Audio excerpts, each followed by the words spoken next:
What's up guys, I'm Daniel de Groot. I'm a European and Brazilian no-gi champion. In this series we'll work on the guard retention.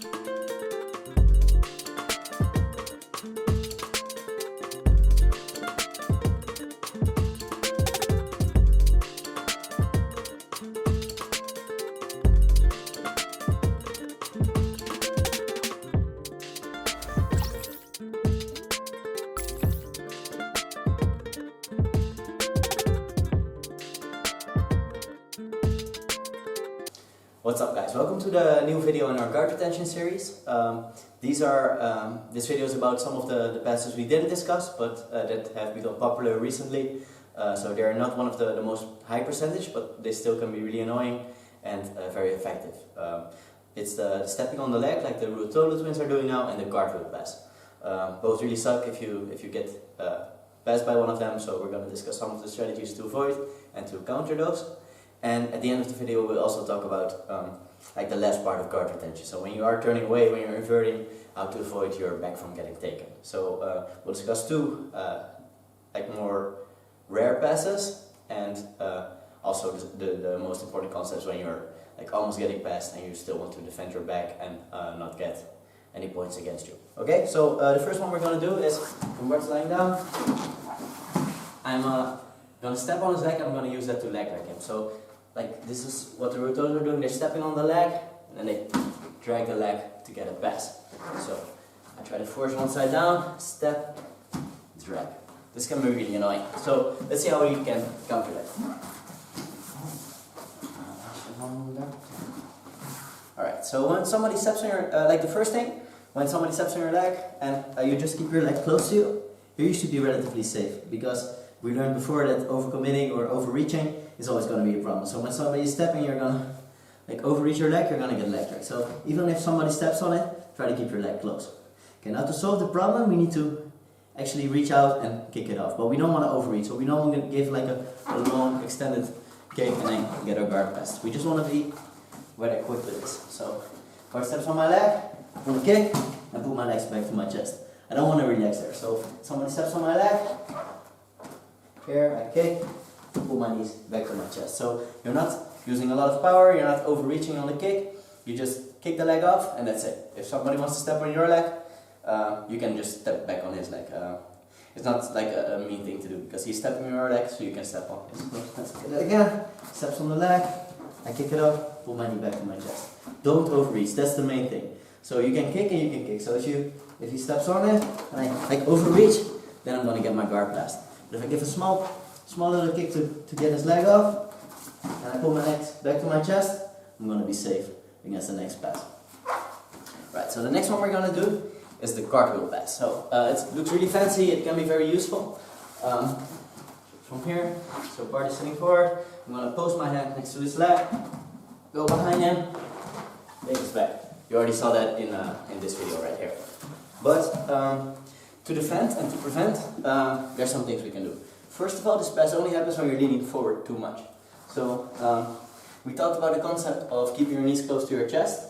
If you like lean forward too much, your back is going to be exposed. So you want to find the middle way. Again, not overreaching, not overcommitting to any direction. So of course, when I'm playing seated guard, I don't want to lean back, but I also don't want to reach forward too much. That's also a problem.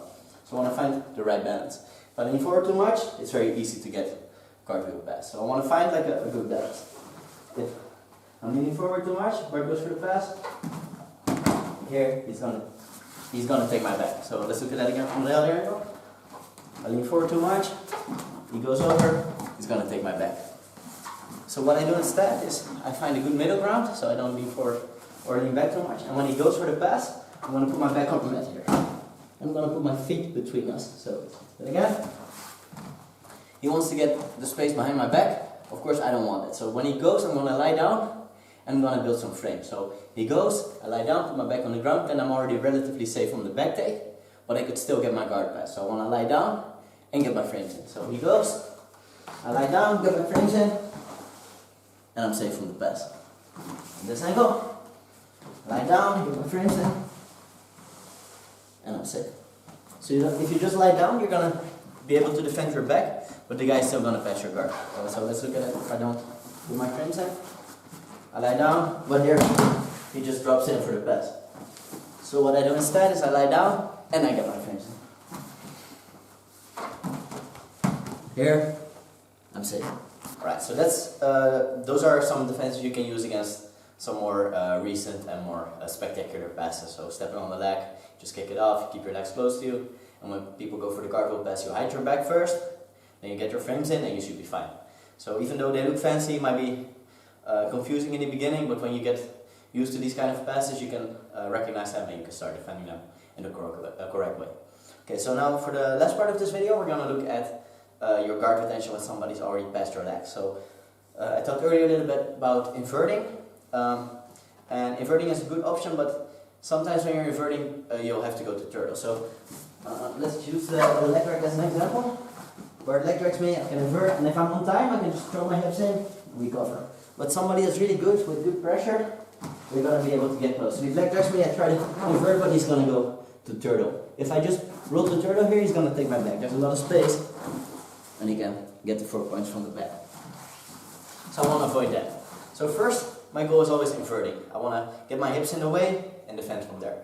But when somebody gets really close, I'm going to have to turtle, but I'm going to do it in a safe way. So position, your leg drags, and turtle. Look at what my left hand is going to do. It's going to swipe underneath me so I can block his knee. So he comes, I swipe, and now I block his hook from getting in. Then I can start getting my hips back. If I need to go to turtle, I'll go and try to combine it with a takedown immediately.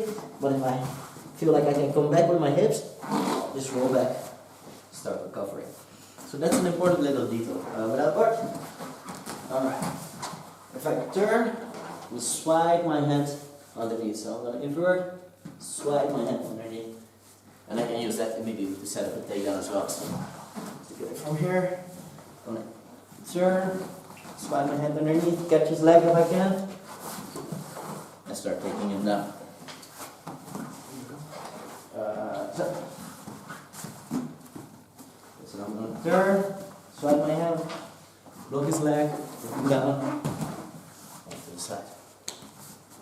So that's an important detail when you're turtling. You don't want to like turtle in an open way where you just give your training partner or your opponent the hook. You want to block that with your hand, and if you can, if you feel that it's possible to roll back into playing guard, you go for it. If you can't, go to turtle, take him down. So let's look at the whole thing again. First idea is going for inversion, getting my hips in the way. Sometimes it doesn't work, it stays really close. I have to swipe. Now if I feel I can invert, I still go, throw my hips back in, play guard again. But if I feel that I can't, I keep going, swipe my hand, try to catch a leg, avoid him from walking around me, take him down, get on top. Alright, so those are the last things you can do in your guard retention. Of course, you want to stop your opponent as early as possible, as we talked about in one of the first videos. But even if he does get past your legs, past your hips, past the inversion, you need to know how to defend from there and recover your guard or go back to turtle. Alright, that's it for this series. Hope you guys liked it. As we said before, we're going to drop a really cool instructional about pressure passing and how to counter that. So this is more about recovery retention. Pressure passing, we're actually going to use the passes against our training partner, so we're going to be able to submit and sweep from there. Make sure to check it out. We'll drop it in the link below as soon as it comes out, and thanks for watching. See you guys next time.